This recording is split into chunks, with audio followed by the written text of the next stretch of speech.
El propósito ahora es que podamos hacer una revisión muy pronta de las actividades que estaremos realizando a lo largo de estas próximas sesiones. En particular, nuestra agenda está muy enfocada y es introducir todos aquellos conceptos que tienen que ver con modelar, con el propósito de hacer una aproximación en cuanto a describir un fenómeno físico. Y esta aproximación puede hacerse en distintas vertientes, sea mediante un modelado puramente analítico o su alternativa como un modelado eléctrico equivalente. Al final de esta descripción, de esta puesta sobre la mesa de los temas que vamos a analizar, con amplitud en sesiones posteriores haremos una serie de observaciones y conclusiones. En el diseño de circuitos, sistemas integrados en silicio, es muy importante distinguir esa diferencia que hay entre el desempeño real y el que se espera. Esa diferencia usualmente es un error y la diferencia habrá que identificarla, habrá que modelarla y en esa intención de modelar estaremos haciendo una aproximación y en conjunto qué tan buena es la aproximación es una medida de qué tanto estamos minimizando esa diferencia o ese error. En la práctica, si uno desea conocer las causas que dan lugar a la existencia de ese error, procede determinar cuáles son las fuentes de error.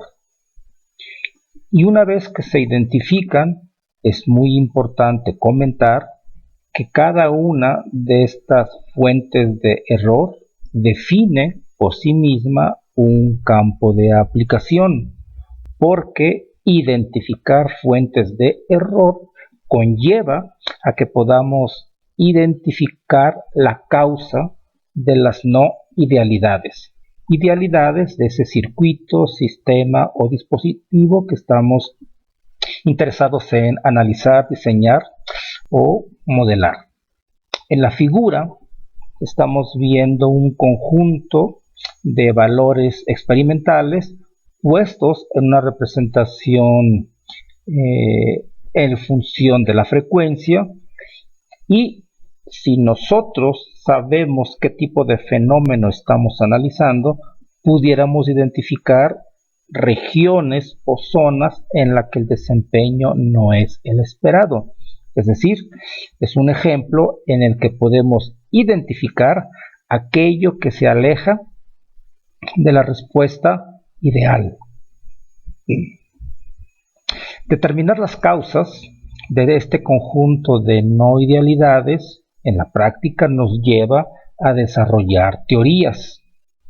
Y estas teorías serán válidas en la medida que se verifiquen o se comprueben sus hipótesis. Es decir, las hipótesis son los medios en los cuales se soporta o sostiene una teoría. En el caso que nos ocupa, si quisiéramos identificar la diferencia en el desempeño obtenido con el esperado, primero debiéramos de comentar que esta gráfica corresponde a la representación en el dominio de la frecuencia de la impedancia asociada a un capacitor. Si esta no es la respuesta que uno espera de un componente tan sencillo como un capacitor, valdría la pena preguntarnos ¿y qué es eso que se aleja de lo esperado? ¿O qué conocemos del capacitor? Y aquí siempre es muy importante rescatar los fundamentos, porque en ellos posiblemente encontremos un poco de luz hacia la respuesta que estamos buscando. Entonces, ¿qué sabemos? Es un componente que depende de la frecuencia, Es una representación que está graficada en el dominio de la frecuencia y sabemos que en el dominio de la variable de Laplace un capacitor tiene una impedancia y sabemos que es 1 sobre SC. Ese es un fundamento y lo conocemos. También sabemos que la variable de Laplace tiene un equivalente en un número complejo. Es una J omega. Esta representación es como una frecuencia compleja, donde esta omega es la frecuencia angular. Y como todo número complejo, conocemos dos propiedades de estas funciones. Una es la magnitud y la otra es la función fase. En particular, como el gráfico corresponde a la impedancia, entonces la magnitud de esa expresión dada en forma compleja tiene un equivalente como magnitud. Lo que podemos ver es que la magnitud es inversamente proporcional a la frecuencia. La capacitancia es una constante. Por lo tanto, con este modelo lo que uno puede concluir es que conforme la frecuencia aumente, la impedancia será de menor valor. Si graficamos esta impedancia en un plano logarítmico, entonces vamos a ver el comportamiento decreciente, que es justamente la parte decreciente de la curva que estamos observando. Lo que estamos viendo ahí es la medición de 3 capacitores de idéntico valor y los 3 forman parte del mismo lote. Por lo tanto, lo que podemos visualizar es que el comportamiento es idéntico en todos ellos, decreciente, y luego deja de obedecer la tendencia que obtenemos con la función magnitud. Ese comportamiento decreciente es congruente con lo que sabemos de este componente. Incluso si tenemos un conjunto de valores, podemos hacer un análisis numérico y de las propias mediciones inferir cuál es el valor de capacitancia de este componente. Podemos hacer regresiones lineales o una serie de aproximaciones de modo que nos lleve a conocer el valor de este elemento de red. Entonces, lo que podemos comentar es que si tenemos un conjunto de valores de capacitancia que obtenemos de una única representación gráfica, el valor representativo en primera aproximación de la capacitancia será la media aritmética de ese conjunto de mediciones que hayamos hecho. Esa es una primera conclusión y por lo tanto el comportamiento esperado lo podemos identificar como una función magnitud que es inversamente proporcional a la frecuencia. Lo que podemos observar es que hay una frecuencia a partir de la cual el comportamiento esperado se aleja de esta tendencia y entonces vale la pena preguntarnos qué está ocurriendo más allá de esa frecuencia en la que el comportamiento cambia. Entonces, de nuestra experiencia previa, pudiéramos especular, teorizar, que el desempeño creciente o proporcional a la frecuencia es muy parecido al que presenta un elemento que tiene inductancia, es decir, como si ahí hubiese un fenómeno no deseado que en el conjunto de mediciones se manifiesta como tal y que pareciera que tiene más relevancia que lo que esperábamos, un elemento puramente capacitivo. De igual manera, ¿qué conocemos de un inductor? En el dominio de la variable de Laplace, su representación es un producto, es S por L, donde L es la inductancia. También sabemos que tiene una representación compleja, como J omega, que multiplica a la L. Y también podemos calcular como función compleja su magnitud. Y si graficamos esta función magnitud en el mismo plano logarítmico, vamos a ver un comportamiento creciente. Entonces, a partir de 3 MHz aproximadamente, pudiéramos concluir que nuestro capacitor deja de comportarse como tal y aparece un fenómeno que tiene toda la información como si fuese un inductor. Entonces, también podemos hacer la captura de una serie de valores porque podemos identificar que para cada valor de frecuencia hay una impedancia inductiva y si obtenemos un conjunto de valores podemos también hacer un ajuste lineal e inferir el valor de esa inductancia equivalente y la podemos entender como un ajuste, como una información que describe el desempeño no esperado. Del punto de vista del modelo que queremos hacer para representar lo que experimentalmente estamos viendo, podemos concluir que la impedancia total la podemos representar como la suma aritmética de dos componentes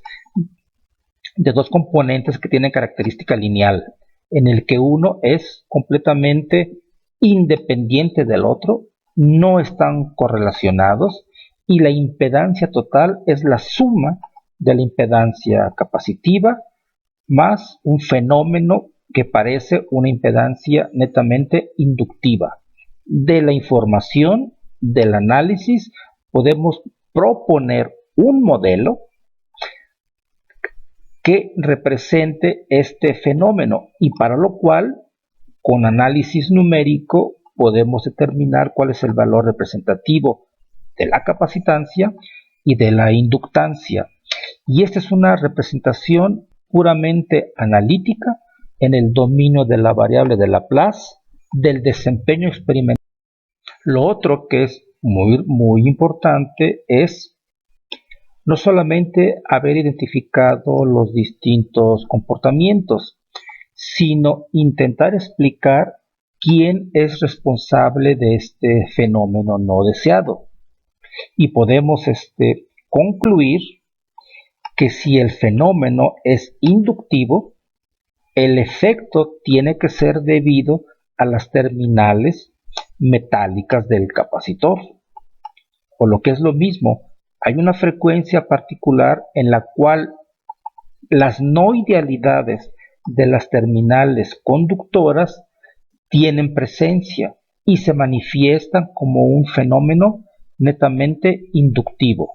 Es decir, el capacitor como componente comercial no es ideal y una de las no idealidades es este fenómeno atribuible a las terminales conductoras. Si la impedancia que ya habíamos determinado o propuesto obtenemos su función magnitud, podemos identificar una constante.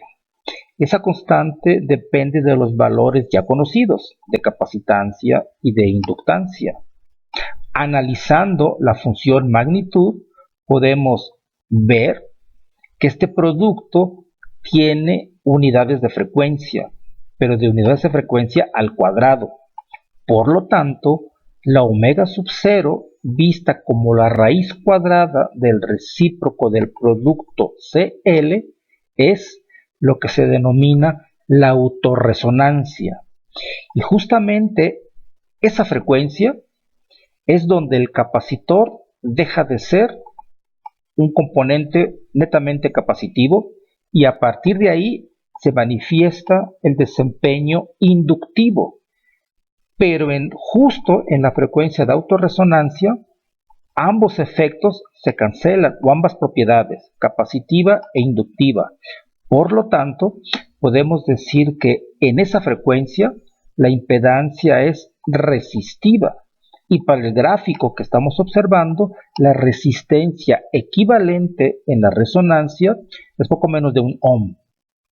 Lo otro que es relevante es que si esta expresión modela la impedancia de un circuito RC del punto de vista eléctrico como circuito equivalente, es la combinación serie de un capacitor y de un inductor. Tenemos una representación analítica que describe el fenómeno y tenemos una representación en circuito eléctrico equivalente que también lo representa. Y de todo ese análisis tenemos dos representaciones con las cuales estamos intentando describir este fenómeno. Algo que es muy importante señalar es que todo componente de red tiene un rango útil de desempeño en el cual se comporta como lo que es. En este caso que estamos observando, el capacitor bajo análisis se comporta como capacitor a una frecuencia un poco menor a los 3 MHz. Y así, cualquier componente tiene un rango de frecuencia útil.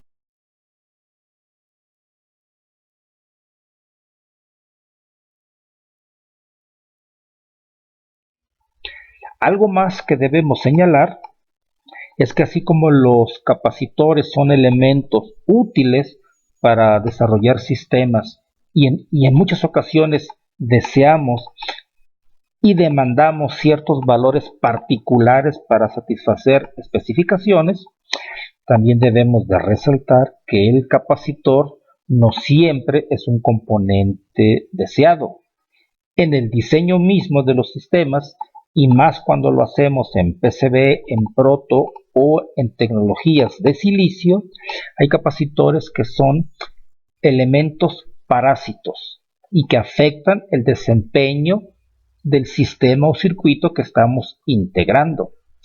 Por ejemplo, uno de los capacitores no deseados, perdón, y que lo estamos señalando aquí con la flecha roja, es el bonding pad. El bonding pad es un contacto metálico donde se hace el alambrado del circuito integrado y el encapsulado. Entonces es un recuadro de geometría regular de un área grande para hacer adecuadamente esta conexión. Ese elemento metálico es necesario para completar el encapsulado de un circuito integrado, pero en sí mismo es un capacitor parásito y es un capacitor de placas paralelas. Una de las placas de este sistema es el propio substrato de silicio, porque el silicio usualmente se polariza al potencial más negativo. Y como el capacitor tiene presencia en el dominio del tiempo y de la frecuencia, el potencial más negativo siempre lo entendemos como una referencia de valor 0. El recuadro inferior que estamos observando es la representación del substrato de silicio con su conexión a tierra. Todo circuito integrado incluye películas dieléctricas para aislar o separar distintas películas o materiales conductores, y solamente cuando se justifica su conexión se indica, pero cuando no, para evitar cortocircuitos, estos niveles conductores se aíslan utilizando películas dieléctricas, y sobre estas películas dieléctricas se deposita el metal, se hace fotolitografía como cuando hacemos un PCB y se definen los distintos patrones geométricos que así convenga. Lo que estamos observando aquí en un corte de sección transversal son las placas metálicas que están sobre un dieléctrico y que en la parte inferior hay un semiconductor que está aterrizado. Estrictamente hablando, cuando uno hace las conexiones o el sellado a estos pads, por default habrá una polarización y en consecuencia lo que tenemos ahí son capacitores parásitos. Y estos capacitores parásitos es muy importante también conocer su valor, porque van a influir usualmente negativamente en el desempeño de los circuitos que estamos integrando. Aún más, cuando uno diseña un circuito integrado, es muy importante recordar que cada path, cada bonding path, es un puerto en el que seguramente estaremos capturando información. Y como es un puerto de salida, de manera intrínseca vamos a tener en ese puerto una capacitancia de carga. Y por lo tanto es muy importante que se pueda caracterizar ese bonding path para incorporarlo en los diseños, en las valoraciones y en la caracterización eléctrica de los circuitos y componentes bajo diseño. Es decir, deben de proponerse estrategias de diseño, algo que se llama Design for Test, de modo que además de capturar la información de interés, exista la posibilidad de probar individualmente distintos componentes para conocer sus valores, en particular el de los bonding paths. Y es importante conocer su valor porque como puertos de salida hay extensiones metálicas que conectan a los distintos circuitos. Estas extensiones metálicas, aunque sean de una longitud pequeña, aunque sea una película metálica, tiene una resistencia. Pero esta línea metálica, como está sobre un dieléctrico, también forma parte de un sistema de placas paralelas. Entonces es muy importante conocer de manera intrínseca el valor capacitivo del bonding path, porque va a haber un incremento en esta capacitancia intrínseca debido a las conexiones metálicas entre los circuitos y el bonding path. Por lo que es lo mismo, uno debe procurar que cada una de las líneas de interconexión sea pequeña para minimizar el efecto de estas parásitas. Pero lo que sí es verdad es que en cada diseño de un circuito integrado se propongan metodologías de test para inferir el valor de los parámetros de interés. Estos fenómenos se vuelven mucho más importantes y son muy relevantes cuando uno aumenta la frecuencia de trabajo de los circuitos y sistemas. Porque si ya sabemos que los metales tienen una característica capacitiva, que aunque sean metálicos tienen una resistencia intrínseca y ya vimos que a determinadas frecuencias presentan un comportamiento inductivo, es muy importante que se pueda hacer este tipo de diseño para prueba, de modo que se pueda construir un circuito eléctrico equivalente RLC para el bonding path, porque este va a ser muy importante en la valoración de los sistemas que se estén implementando en esos rangos de frecuencia.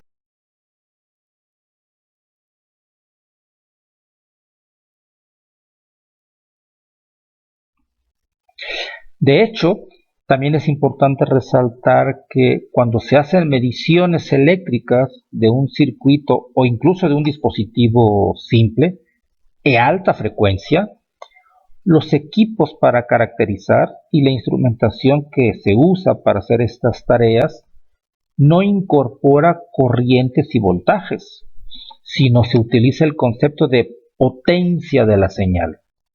Y se utiliza este concepto de la potencia porque otro concepto que se requiere al intentar describir qué está pasando con estos fenómenos no deseados es que en las mediciones eléctricas, la medición en sí lleva información de los elementos no deseados y lleva información del circuito que estamos interesados en analizar. Y es necesario separar o distinguir lo no deseado de lo que sí se requiere. Y este método para poder distinguir uno del otro se llama de-embedding. Y para hacer este tipo de test se utiliza el concepto de onda. O sea, las señales eléctricas se interpretan como ondas que viajan y estas ondas inciden a un cierto puerto. Algunas de ellas quizás se refleje, algunas en consecuencia se atenúan, y todo este concepto de si se incide, si se refleja o se atenúa es común cuando el análisis de los sistemas se hace usando parámetros S, que son parámetros de dispersión.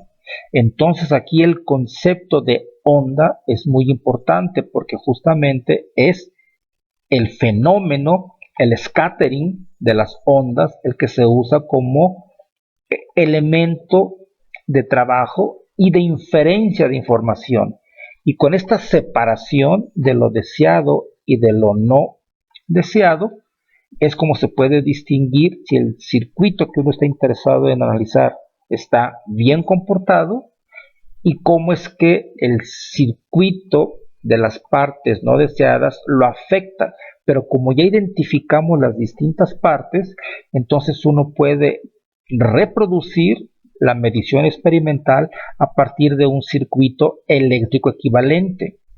Y generar estos circuitos eléctricos equivalentes de alta frecuencia siempre es un nicho de oportunidad, fundamentalmente porque buena parte de las aplicaciones de hoy día utilizan esquemas de transmisión inalámbrica. Entonces todo esto es de alta frecuencia y modelar este tipo de sistemas, de puertos, incluso de componentes, es muy recurrente. Por lo tanto, el tipo de trabajo para modelar y minimizar las fuentes de error tiene que ver con desarrollar adecuados circuitos que modelen o modelos analíticos que describan los fenómenos no deseados. Lo que estamos viendo en esta ilustración es que de este método de embedding, al distinguir lo deseado de lo no deseado, es posible describir el fenómeno no deseado como redes T, como las que aquí se muestra, y en el que de mediciones se determina el valor de los distintos elementos de red que estamos viendo. Observe que este tipo de red solamente es una de muchas maneras para intentar describir el fenómeno. Aquí lo que importa es tener redes sencillas que con pocos elementos sean capaces de describir el desempeño. La red que les estoy mostrando es el circuito eléctrico equivalente RLC de un bonding path. Y haciendo uso de la metodología con parámetros S, estos valores de R, L y C son conocidos y puede hacerse para distintas tecnologías. En este escenario en el que diseñar es importante, pero mucho más relevante identificar las fuentes de error y minimizar su efecto, es muy importante señalar que el error sí se puede minimizar. Esa diferencia entre lo esperado y lo real se puede minimizar en la medida que se identifiquen cuáles son las fuentes de error. Y cuando se identifican las fuentes de error, es muy importante modelarlo como un circuito, modelarlo como una ecuación, porque en esa representación hay parámetros bajo el control del diseñador, y eso significa que uno puede minimizar el efecto en la respuesta global del sistema. Y para ello, lo más importante es rescatar los fundamentos de la teoría de circuitos, porque todos los elementos que se usa para modelar son elementos de características lineales, son elementos concentrados en el que importa la propiedad física del componente y su posición en una red eléctrica como concepto de modelo. Por lo tanto, rescatar y usar los fundamentos de la teoría de circuitos es muy importante. Cuando estos fundamentos ya no describen el desempeño, seguramente migraremos a otra posibilidad, que seguramente son las ecuaciones de Maxwell. Pero acuérdense que las leyes de Kirchhoff no es más que un caso particular de las ecuaciones de Maxwell. Y mientras se puede explicar un fenómeno y hacer diseños adecuados con error pobre, y si esto es con Kirchhoff, pues la recomendación es utilizar las leyes de Kirchhoff.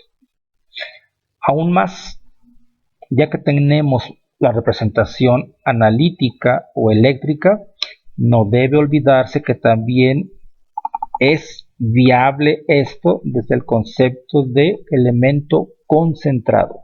Es decir, únicamente importa su propiedad y no tanto su geometría, no tanto su masa, no tanto su posición, porque lo que interesa es modelar un fenómeno.